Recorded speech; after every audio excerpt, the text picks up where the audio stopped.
One Nation, One Voice Q&A session where we'll be talking about things, frequently asked questions sent to us, and also questions that we have for our visionary as well.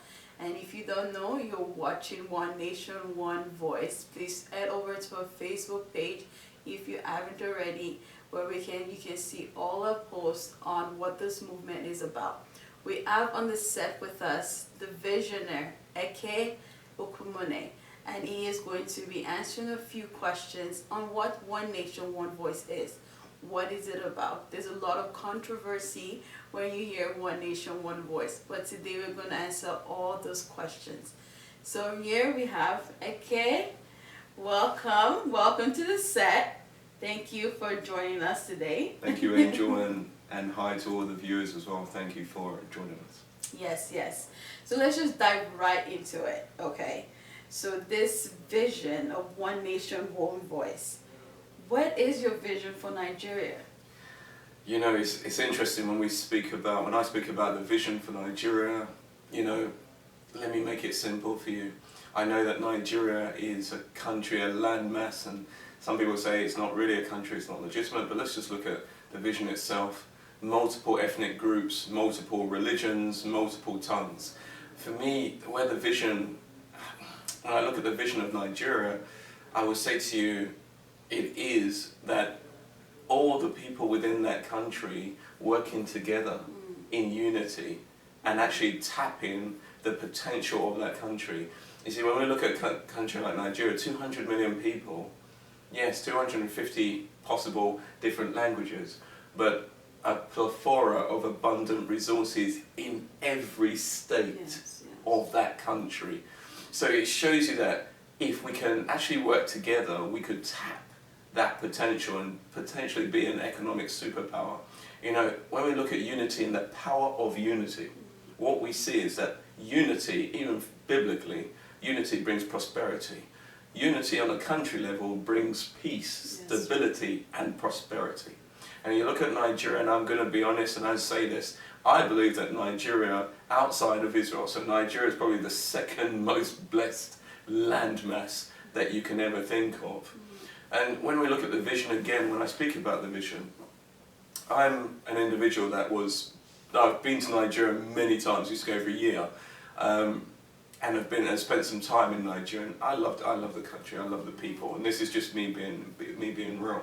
But living outside of Nigeria, you know, in the UK and other parts of the Western world, I've seen countries that don't even have what Nigeria has. In terms of human resource, we have an ingenious, hard-working, inventive, resourceful, strong human resource. 200 million people, 60% between 18 and 35. If anybody who knows about economics would know that having a youth like that and that number is like the engine room of any country. So if you think about an engine room of any country, then Nigeria has a Ferrari engine, let's put it that way. So I can see how Nigeria, if we can, and it's important that we say this, I say if we can, really I don't believe there is an if. You know, the vision was given to me by God, and I believe that He will bring it to pass.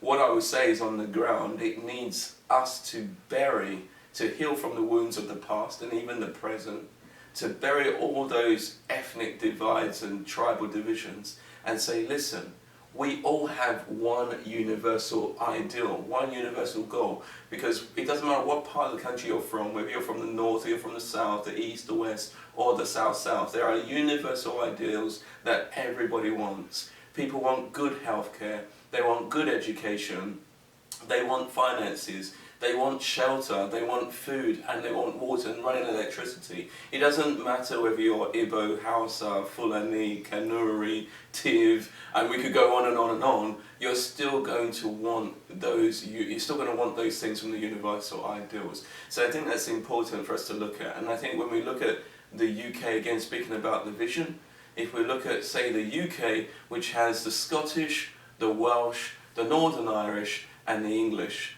and you can see that, again, these are multiple ethnic groups, although you could say that the Scottish, the Welsh, and the Northern Irish are Celtic. The English come from the Vikings, which are Danish. they come from the Normans, which are the French, and they come from the Saxons, which are the Germans. What you have is a multi-ethnic country there, and the people have decided and come into agreement. They've come into agreement and said, let's prosper together. Let's have peace and let's thrive. And for those of you that know the Bible, you'll know where it says, even in the book of Jeremiah, where it said, where God was actually speaking to the Jews, and he said, pray for the city where you dwell. Pray for Babylon, that you may also dwell in peace. Pray for the peace of that city, that you may also dwell in peace. So there's a time right now where we should be wishing for the peace and stability of the country and the landmass which God has given us, and make the most use of it. God, that's very, very insightful and, knowledgeable as well. And, talking about the vision, when did this vision begin? When did you say, because I know you said God gave you the vision, but it's like, when did it really begin, and why now? Yeah, that's a pinnacle question.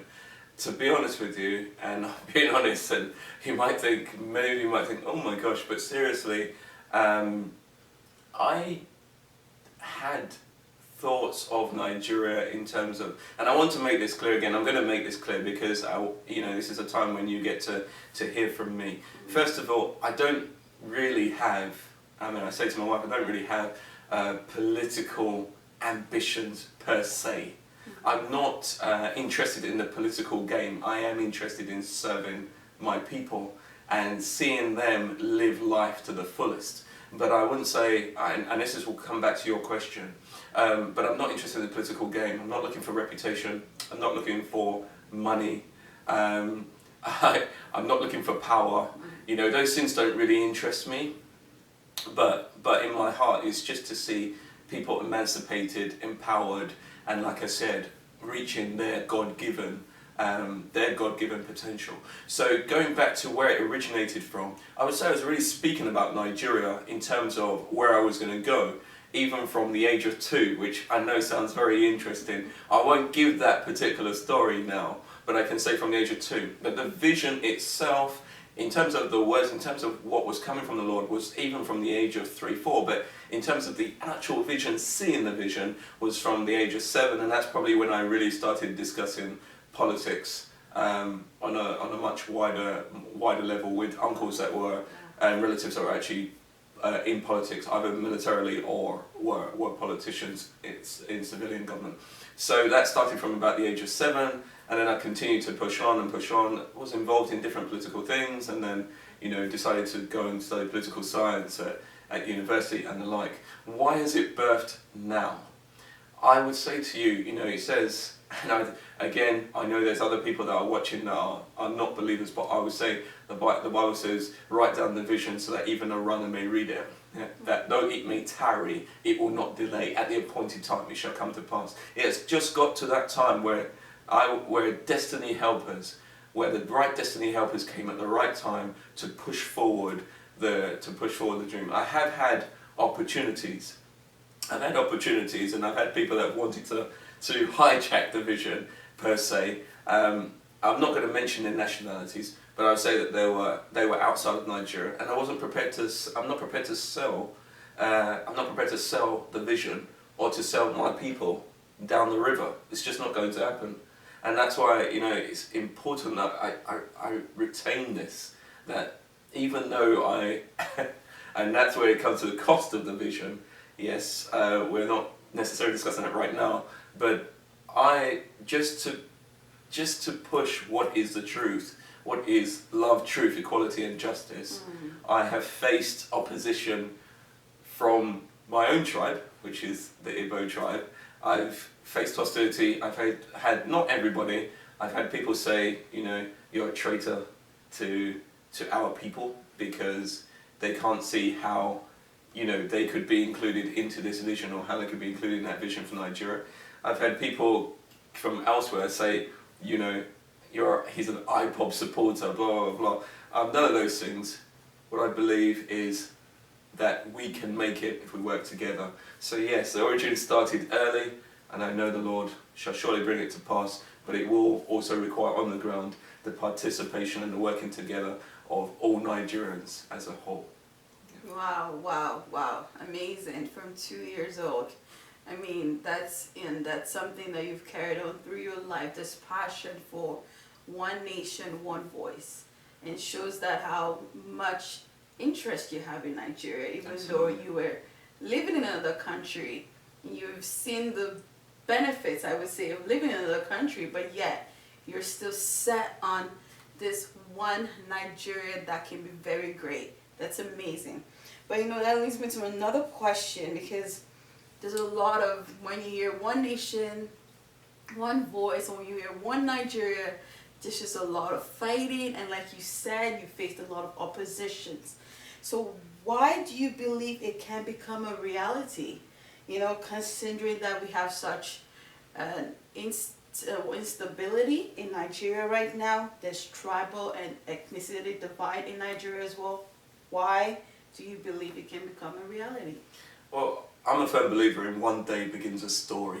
We have a troubled past. Even you could say that in terms of the way that Nigeria was formulated by an ex-colonial power, being Britain, being the UK, you could say that, well, that doesn't create any viable reason why we should be a nation. But to be honest with you, there are many nations that were formulated by ex-colonial countries, and that is the truth. And we spoke about it before in 1885 or around 1885, the Berlin Conference. So we know that there's many countries that were formulated. I don't believe that a troubled past or even a troubled present dictates your future.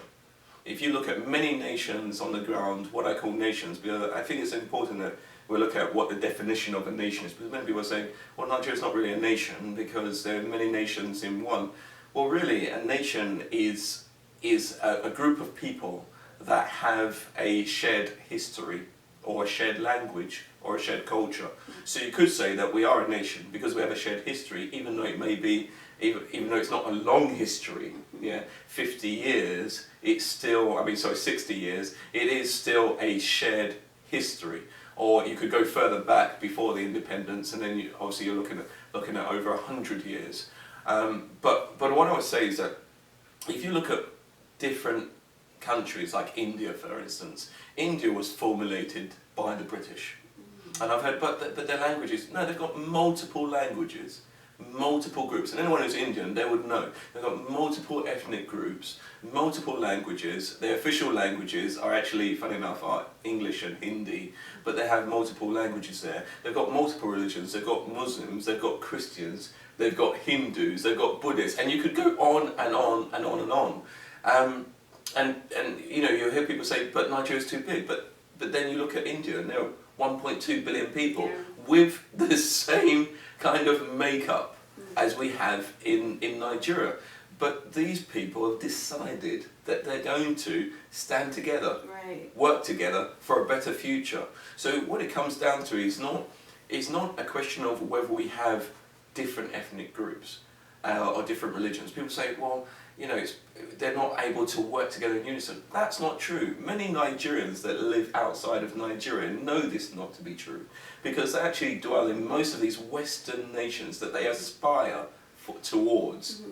They should be aspiring that Nigeria should be just like those countries, because they're living in those countries in relative peace, and they're seeing multiple ethnic groups, multiple religions, multiple languages, and they're seeing these countries working extremely well together. So if they can do that there, then they know that it can be done in Nigeria as well. So honestly, for me as an individual, yes, you spoke it well. I'm really passionate about Nigeria, and I love Nigerians. I love people. That's the truth. I'm one of those people that I would help anybody. I don't need to help that person because they're a Christian, because they're a Nigerian, because they're black. No, it's not like that. If someone's in need of help, I will go out and try to help them. I've helped people that I don't even know, even with resources, and I've just met them and I've heard their plight, and my heart of compassion has gone out to them. And it's the same thing with Nigeria. And when I see Nigerians outside of Nigeria, I just say, these are my Nigerian people, and I'll crack conversation with them, and I'll go up to them and we'll have a conversation, we'll talk. And that's how we end up networking. It's the same when I'm in Nigeria. When I'm in Nigeria, honestly, I don't see Yoruba, I don't see Tiv, I don't see Igbo, I don't see Hausa Fulani. What I see is a people, and I'm not going to get emotional here, but I see a people that are suffering. They're suffering in the midst of abundance. And to us, it really touches my heart, because for those of you that have lived or dwelt or visited outside countries, you know that in the average Western nation, or even other nations, even in nations like China or India, at best you are seen as a black person, an African. They don't know, the majority of people in these countries don't know what an Igbo person is, or Yoruba, or Hausa, or Fulani. Maybe on a governmental level, maybe for those that are enlightened, they might know, but that's a minority. So at best you're seen as a black person, an African. And at worst, you're being called some derogatory names. And I don't want to mention those names right now, because they're derogatory names. So what I'm trying to say is this: it's not about these ethnic groups. I could name them off, reel them off: China, Switzerland, India, UK, US, and you could go on and on and on and on. What we need in Nigeria is a change of mindset. And that mindset which will bring about agreement and a shared vision, has to come from correct information. That's what enlightens, that's what emancipates, and that's what empowers the people. The right information, not misinformation and not disinformation. Misinformation is missing the mark, and disinformation is deceitfully trying to miss the mark. We're not talking about that. We're talking about correct information that will enlighten and will empower the people. And that is the key, because once we understand that we have been blessed, we are extremely blessed as a country. I don't know what else God will give Nigeria. We have everything. And it comes from, and in terms of the human resource, like I said, ingenious, inventive people. Nigerians design drones, Nigerians design cars, Nigerians, and they make it from scratch. I'm sure you've even heard of, China, the China version of our market, where they make anything that they see. Look, it's not just in one region. It isn't. It's not just in one region. We don't just have ingenious people, inventive people in the East. No, that's not true. We have inventive, ingenious, and entrepreneurial people in the North, or what people call the North. I don't even like to say it because there's multiple. Please forgive me. It's just the way that everyone says it. But you have multiple tribes in the North and in the South. So these people are from different regions. It's just something so special about Nigeria. And if the people can start to realize that, trust me, that suppression and oppression by those few, by those elitists from every region in Nigeria that use divide and rule policy, but when they want to eat the national cake, they come together in unity. I tell you, that will end. That will certainly end. Wow, I can feel your passion for Nigeria and as a nation, and you said some very important points, and I know you mentioned this briefly, but I want you to also tell me, there's a lot of people asking for secession. We were saying, we should separate, go that way, and I know that you mentioned that we have many resources apart from oil, which we're always focused on in Nigeria. Yeah. And if you have the chance, if you have a chance, visit the page where you can see the mismanagement of resources post, and it will enlighten you on what natural resources we have in Nigeria. But going back to the question, there's a lot of people calling for a secession. What would you say about that? Like, how can we all work together? Do you know, first of all, we have to look at the reasons why many are asking for secession. We know that out of the Kanuri tribe, and we're not saying all Kanuri tribe, make that very clear. I'm not into generalisms, but out of the Kanuri tribe came Boko Haram. They're seeking a caliphate, and that caliphate, in terms of what they believe, that predates even Nigerian independence. Go and look at the history about that. in the South, we had the Delta Avengers, and we still have activists in the South. I wouldn't necessarily say that they are looking for secession. I think there's been many, maybe the Boko Haram, but I think when you look at, say, in the West, you have Oduduwa Republic. In the East, and now joining up with the South, you're hearing about Biafra. To be honest with you, these are groups that, I know you're probably going to expect me to say, you know, they don't have any legitimate reasons for that. But it's not necessarily true. Nigeria, the way that it's set up right now, doesn't bring equality, doesn't bring justice, doesn't breed love. I don't even know if it harbours love or peace in the way that it's set up. As in the current system, the way it is. It doesn't have a truly federal character. So I understand why there are different groups agitating for secession.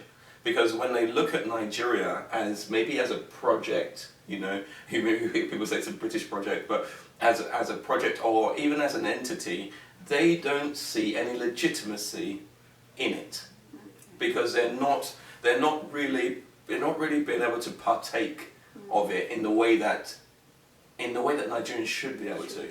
So to me, you know, I heard, I won't mention the person's name, but I heard someone say, you know, the Yoruba, in the current situation in Nigeria, the Yorubas are slaves. And this was a Yoruba person who is president for Oduduwa Republic. And that's what they said. Now in the East, they all say that they've been marginalised. And if you look at the history of Nigeria, I'm going to mention this because it's very, very important, because I get a lot of questions and a lot of comments from people from Igbos from IPOB and people that think that I've, you know, like I said, betrayed the Igbo people. Does it look like marginalisation? Have the Igbos been marginalised? We'd have to say that based on Nigeria and Nigeria's history, to a certain extent, the Igbos have been marginalised. Because around the country, you can see international airports, you can see rail stations, railways, and they don't have that. Right. They don't have an international airport for 40 million people. You know, they don't have a decent rail system. So they could say that they have been marginalised. And was that propagated after the war, after the Civil War? Yes. Then if you look at the Civil War, 3 million people died, mainly civilians even, you know, and a lot of them children. Before that, you had 66,000, more than 66,000, and I won't go into the details, but anyone who wants to look at it, eyes gouged out, pregnant women, their wombs cut open, and you know, we won't get too graphic. So when you look at that, and then you look at, again, I won't get too much into the history now, but if you look at what Colonel Ojukwu was pushing for, he was at Aburi, he was in Ghana, was a truly federal character. So that the regions would be almost like semi-autonomous, but the Supreme Military Council would have hegemony over those regions. But they'd have to work together. And that was a general thing. And so again, going back to the report, you know, the Confab report in 2014, and many other things where they've looked at restructuring, it's just always fallen aside. I understand why, at least from their side, from the Igbos, I understand why they feel like they have to secede, or they want to secede. And then if you look at the South in the rivers, okay, or what we call South, Delta area, where the oil predominantly comes from. Now, I'm not saying this because I'm from the South, or what people call the South. I'm saying it because it's terrible. Oil is coming from that region, yet the effect of the oil on the environment is so bad that areas where they would have fished before, majority of that water is soaked in oil. Right. So if you think that fish being there might be their, like, part of their daily, what you'd call their daily consumption, daily bread, is now, you know, being affected so negatively by the oil that Nigeria is tapping. Right. On top of that, there's been a large increase of cancer, because you have to think about the environment. We're talking about acid rain that even destroys corrugated iron, corrugated steel on roofs. It's affecting people's health, people getting cancer. Have they had the same amount of, let's say, input financially by the government, by the Nigerian government? Probably not. So I can understand again why there's activists, why there's people saying I need to fight for our actual rights. So I understand that.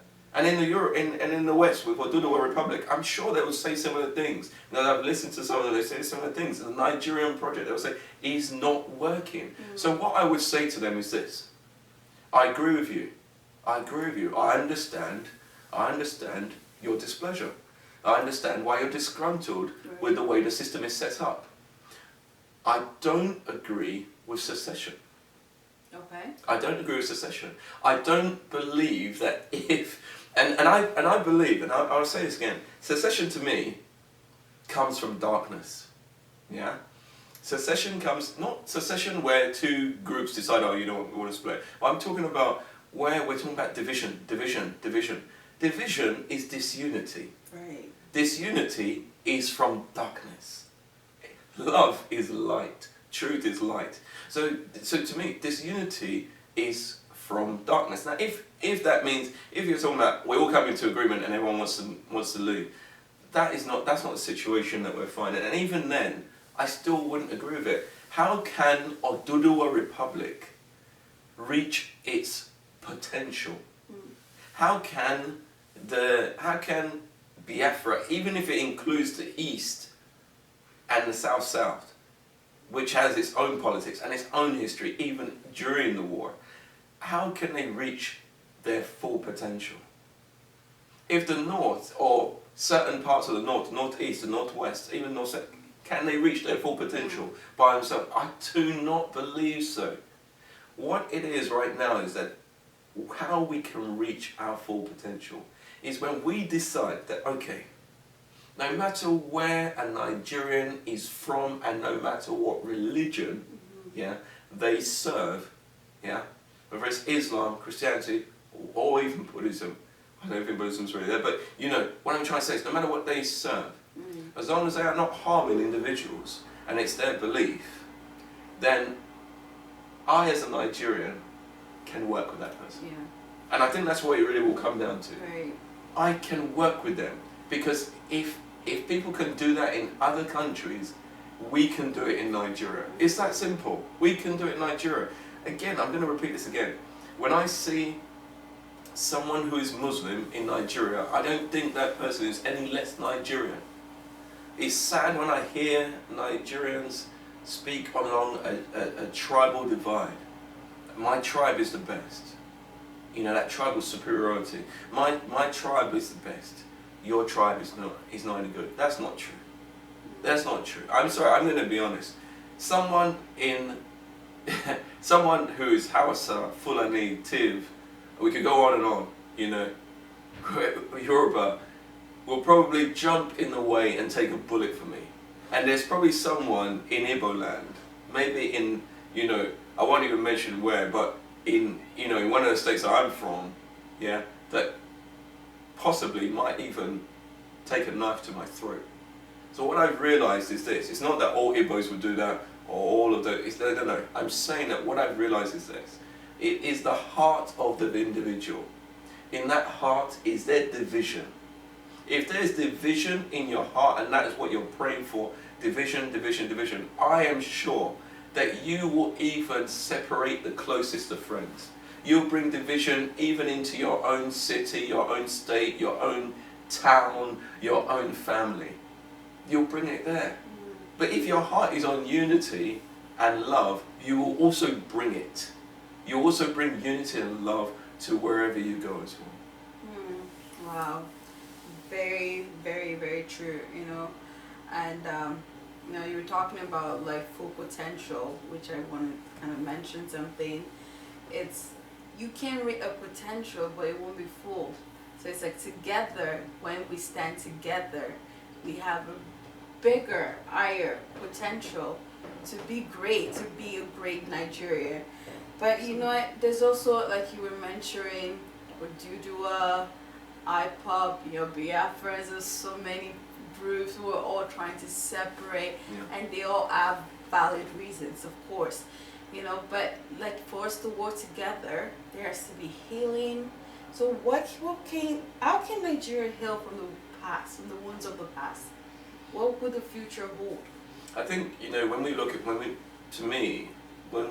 at the wounds of the past, were there groups affected? Yes, I believe that every group was affected from colonialism, honestly. This is no offence to the British people, but the British government of that time and at different times has sought one of their own self-interest. It's not been about Nigeria, it's been about divide and rule. So, even when they were governing Nigeria, they didn't care about Hausas or Fulanis or even care about any other tribe in the north. They used the north and gave the power to them because they had more power and control to them because they had a feudal system, and it worked better for the British to work that way. In other parts of the country, in the south, they had more of an independent system, more so in the west than in the north, but a lot more so in the east, where we're probably, or in the east, they're known as Republicans and Democrats. So it was like clans, individual clans, but obviously they came from one tribe.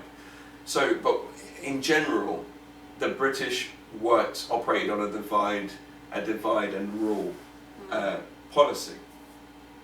So what I would say is that those wounds were already there, and wounds of the past could even be further than that.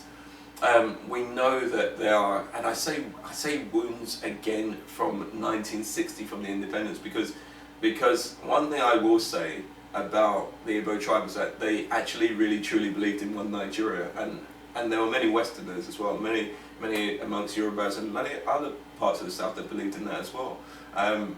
But they were the tribe that was most affected, obviously, by the pogroms and by the civil war, which they actually didn't want. If you look at the Aburi, if you look at Aburi in Ghana, Aburi Accord, they didn't push for that. They were pushing for federalism, but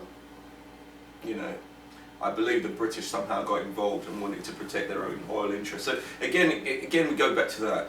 What I think is the important thing to do, is to look at history, but not dwell on history. Right. You can delve into history, but don't dwell in that same place. Time is moving on. Don't dwell in that same place, because we could, like I mentioned, we could mention this conflict and that conflict, but at the same time, some notable dignitaries, men in the north, leaders in the north of the country, like Sadona Sokoto and Bella, we could go on and on and on, and Tafawa Balewa, and many of them, and many people were also in the coup in Zogu's coup. He killed a few of them. So what I'm trying to say is that and that's what I'm saying is that even when you look at some of those posts, when I speak about British interests, you'll hear people like the passions again. You'll hear people say, but they killed our leaders. But then you'll hear other people say, but you killed our people. I mean, the thing is what I'm trying to say is this. What we need to do, they do this in the Western world, we need to do it here. We need to do it in Nigeria. What we need to do is just put down the history, let it be in the schools, let it be nice and plain, people to read, people to access. But we do not remain in the past. Right. We don't do that. You cannot remain in the past. Even the Jews that suffered the Holocaust, it's a history and they note it, but they don't remain in the past. Right. Look at Israel now. Look at where they are. Look at what they're doing now, even in other parts of the country, in other very real. Now, as a Nigerian, and I hope that fellow Nigerians will start to just look at the suffering of our people. No matter where they are from, no matter what region, what state, what tribe, look at the suffering, and if you have any slight heart of compassion, you'll weep. or when you see somebody, no matter, and this is again coming back to the vision and universal ideals, hunger doesn't look, shelter, lack of shelter, hunger, lack of healthcare, lack of education doesn't look for a particular tribe or a particular region. No. Nigerians, we all can tap into this universal idea. We need good roads, we need electricity, we need running water, we need jobs, we need healthcare, we need good housing, we need peace, we need stability. The bullet does not discriminate. If you fire bullets in the air now, he's not going to look for a particular tribe, a particular sex, a particular age. It doesn't happen. It doesn't work that way. We have to start saying, listen, we are all human beings made by one creator. Yes. And if we decide as human beings that we would love our fellow human being, work with our fellow human being, at the very minimum, I'm telling you, the very minimum, you will see Nigeria will not only, it won't just strive, it will leap forward. It will leap forward. It will leap forward. Wow, wow, wow. I mean, I can feel your passion, and I hope you all can feel this movement of one nation, one voice, where we truly, truly, truly believe love for all, truth for all, justice for all, equality for everyone, because everyone is suffering in Nigeria because of the lack of respect to just to basic people from the government. Sure. The government is abusing and stealing what is yours. They're taking your money and they're eating it. And so we want to believe that we can take it back and give it to the people. The power is yours, guys. Watching us in this broadcast, join us in the next Q&A session. Can't wait to see you. God bless you, all Nigerians in every part of the world. You are an amazing and wonderful and great people, and you shall reach and fulfill your full potential.